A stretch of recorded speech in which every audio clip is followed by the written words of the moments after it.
أنا جنبك يا صاحبي.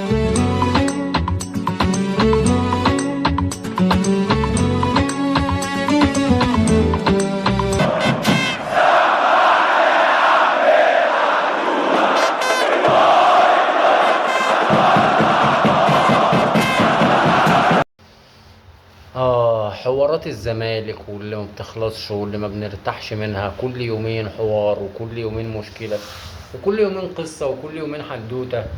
أعزائي المشاهدين متابعي قناة حدوتة الزملكاوية، أهلا وسهلا بكم في كل مكان. عندنا موضوع مهمة جدا، عندنا 3 مواضيع يعني ما شاء الله أوسخ من بعض التلاتة، بسم الله ما شاء الله.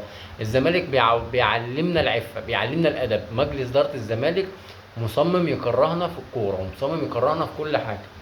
صلي على النبي في قلبك، صلي على النبي في الكومنتات، اعمل لايك وسيب للفيديو وشيره في كل مكان عشان يوصل لكل الناس. لو مش مشترك في القناه اشترك في القناه وفعل زر الجرس عشان يوصلك كل التنبيهات اول باول.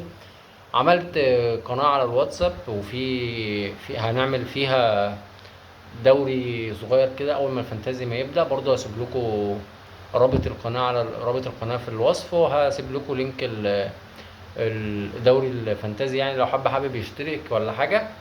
نبدأ نتكلم على موضوعنا. عندنا 3 مواضيع مهمين جدا. أول موضوع طبعا هنتكلم عن موضوع عبد الله السعيد، بعد كده شيكوبانزا، بعد كده عندي كلمتين مجلس الإدارة، وبعد كده هنتكلم على قرعة الدوري وقرعة دوري الأبطال، وهنقول يعني نظرة سريعة كده على القرعتين.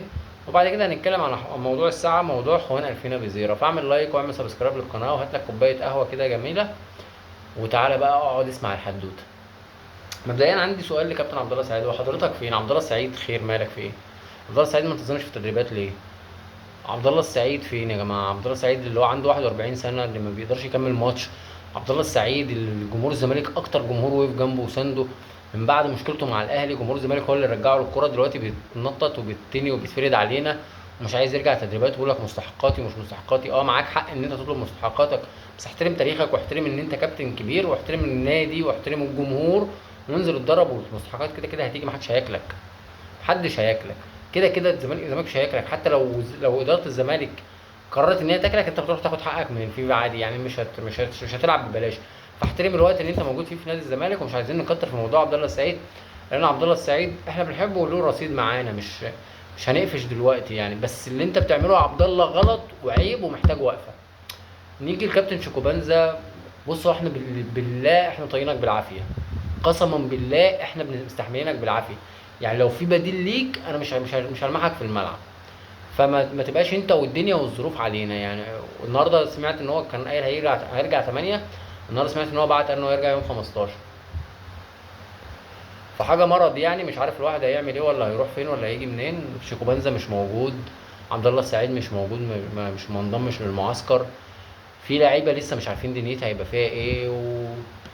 امبارح قرعه الدوري اتعملت، والزمالك ان شاء الله يفتتح الدوري بمواجهه الاتحاد السكندري يوم 21/8 يوم الجمعه. هو الماتش الساعه 8 تقريبا. بعد كده عندنا الاهلي في الجوله السادسه وبيراميدز في الجوله ال13.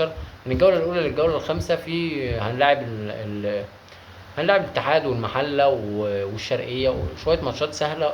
في ماتشات حلوه وماتشات صعبه، لكن مطلوب من الزمالك قوي ان انت تاخد اول 5 نقط. اول 5 ماتشات دول تاخد ال 15 بونت بتوعهم، هيفرقوا معانا جدا في مشوار الدوري، وهيدوا للعيبه ويدوا للجهاز الفني وللجمهور ثقه كبيره. اتمنى يعني ان احنا نقدر نحقق حاجه زي كده. والنهارده اتعملت قرعه دوري ابطال افريقيا. الزمالك هيلاعب فريق اسمه ايه سبورت من جيبوتي تقريبا، وبيراميدز هيلاعب جورمايا الكيني. طبعا ده دور التمهيدي ل 32. طبعا مفيش اي شك ان لازم ان انت تكسب الماتش ده بنتيجه مرتاحه، عشان تدي رسائل كتير للفرق اللي موجوده في دوري الابطال ان انت رجعت، مش مجرد رجعت اسم يعني، انت رجعت عايز تكسب وعايز تلعب وتاخد البطوله. الجو صعب قوي يا جماعه، جو مزعج يعني. نيجي لموضوع الساعه واهم الموضوع اصلا اللي خلاني ان انا اطلع اعمل الحلقه وان انا اطلع اتكلم، لان انا ما كانش ليا نفس ان انا اتكلم. الزمالك منكد عليا نكد السنين بصراحه يعني. خوان الفينا بزيرة عمل النهارده بيان وبيقول ان هو آه، مش هقرا البيان، مش لو قريت البيان هتضايق تاني، بس في مضمون البيان يعني ان هو كان موعود من اداره الزمالك ان هو يتباع، ورفض عروض كتير السنه اللي فاتت، ومش هيقبل بالظلم ان هو الناس ما توفيش معاه بوعودها، وان هو لازم، وان هو محتاج يمشي عشان العرض اللي جاي له كبير و والى الى اخره يعني. عندي بس تعليق. هو مين اللي كاتب البيان ده؟ البيان ده عبيط قوي، البيان ده اهطل ب 2 جنيه يعني. يعني ايه الاداره كانت وعدك؟ الاداره وعدتك ان هي هتمشيك لما يجي عرض يليق بيك ويليق بالنادي. انت شايف ان العرض ده يليق بيك، براحتك، هو ما يليقش بالنادي. 3 مليون و800 الف ولا 4 مليون دولار، ده حاجه مش دي اللي هتخليني ابقى مضطر ان انا ابيع اهم لعيب عندي في الفريق وانا داخل على دوري ابطال افريقيا عشان لعيب مقموص، واللعيب عايز يروح عشان جاي له مش عارف كام مليون في السنه. لا، مفيش الكلام ده. انت عقد حضرتك ممتد معانا 3 سنين، لسه لك 3 سنين في عقدك، تيجي وتلتزم وتتدرب. مش عايز انا هقدم شكوى وهوقفك ومش هخليك تلعب، والنادي برضو مش، والنادي التاني مش هيستفيد منك، وهتتجمد وهاخد منك فلوس وهطلب منك تعويض. عايز تيجي زي يعني، مش عايز غلط ومش عايز اقول الفاظ، تيجي الاول وبعدين تقعد وتسمع تسمع كلام النادي. النادي يقول لك عليه هتعمله، هتنزل هتتدرب. عايزينك تنزل تتدرب مع الفريق الاول، تنزل تتدرب مع الفريق الاول. شايفين انت ما ينفعش تتدرب مع الفريق الاول، ما ينفعش تلبس شيرت النادي تاني تنزل تتدرب مع الناشئين، تتدرب مع الناشئين. شايفين ان انت تتباع، شايفين ان انت تقعد. انت مالكش اي حق ان انت تتكلم في اي حاجه، ومالكش ان انت تتكلم في اي حاجه.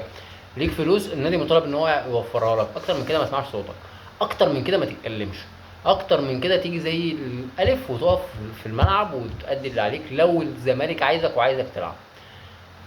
لكن البيان اللي انت بتعمله ده لوي دراع، وده شغل استعطاف جمهور. وطبعا الناس كلها لازم تطلع تعتذر لكابتن حسن شحاته، وانا واحد منهم. انا اسف يا كابتن حسن شحاته، انا اسف يا معلم والله، مع احترامي الكبير. لكن انا اول واحد طلعت هاجمت كابتن حسن شحاته لما طلع قال لعيب نصاب وبيضحك على الجمهور وفاموس ومش فاموس. كابتن حسن شحاته طلع معاه حق، وطلع ما فيش فعلا لعيب منتمي ولا اي حاجه. الناس كلها بتدور على الفلوس، والناس كلها بتدور على مصلحتها. لو جاله 2 جنيه في اي مكان تاني هيروح، مش هيشوفك ولا هيشوف جمهورك ولا هيشوف ناديك ولا هيشوف تاريخك ولا هيفرق معاه اي حاجه، سواء انت مين بقى. طب اداره الزمالك تقدر تتصرف ازاي؟ زي ما انا ما قلت لك، العقد بتاع النادي، حق العقد بتاع اللاعب ملك النادي. مفيش بيع. انا انزل بيان: اخوان الفينا بزيره ليس للبيع، شكرا، نقطه من اول السطر. ابعت خطابات لاخوان بزيره: والله انت المفروض تبقى موجود في المران بكره.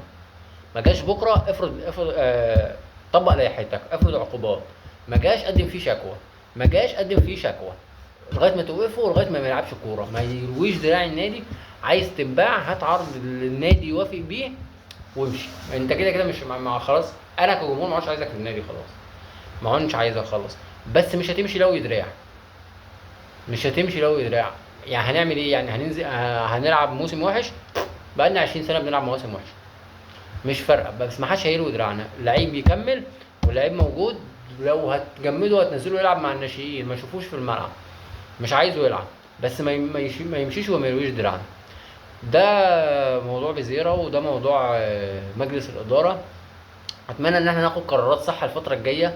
فاضل أقل من 20 يوم على الدوري. أقل من 20 يوم إيه؟ النهاردة 7 والدوري يوم 4، يوم 21. فاضل 14 يوم، أسبوعين يعني. الدوري الجمعة الجاية الجمعة بكرة دي، لا اللي بعدها، اللي بعدها، شكرا. أسبوعين، والدوري يبدأ. لو عملت معسكر، ولا عملت ماتشات ودية، ولا اتجمعت. وشايف اصلا كان في كلام طالع امبارح ان هم عايزين يريحوا اللعيبه عشان اللعيبه لسه كلها ما انضمش. ده عبث، وده تهريج، وده تخريف.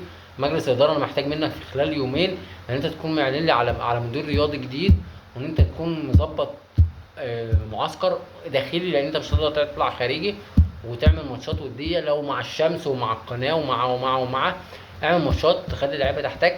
ابعت لعبد الله السعيد، وابعت لشيكوبانزا، وابعت لاي لعيب مش موجود عندك في المعسكر: يا جماعه انا المعسكر بتاعي بدا، ولو ما كنتوش موجودين بكره انا هطبق عليكم اللائحه التخين فيكم. ده كل اللي عندي، وده كل اللي اقدر اتكلم فيه بخصوص موضوع اخوان الفينا وموضوعات الزمالك. ما تقلقش، موضوعات الزمالك ما بتخلصش وما بتنتهيش. لو حد عنده حاجه عايز يسال فيها انا معاكم، ممكن ارد عليكم وبرد على الكومنتات كلها. طبعا انا في حاجه جانبيه كده، كنت عملت قناه على الواتساب هتتكلم برضو عن نفس الموضوع، عن الزمالك وعن الاهلي وعن الكره المحليه، بس زياده عليها ان احنا هنلعب فانتازي. هحط لينك القناه في الوصف، وهحط اللهم صل على الكود بتاع الانضمام للقناه في كومنت، اول كومنت على الفيديو دوت على اليوتيوب. وبرضو الليج اللي احنا هنعمله في الدوري هيبقى ليج تو هيد، مواجهات مباشره زي موضوع الكاس كده بالظبط.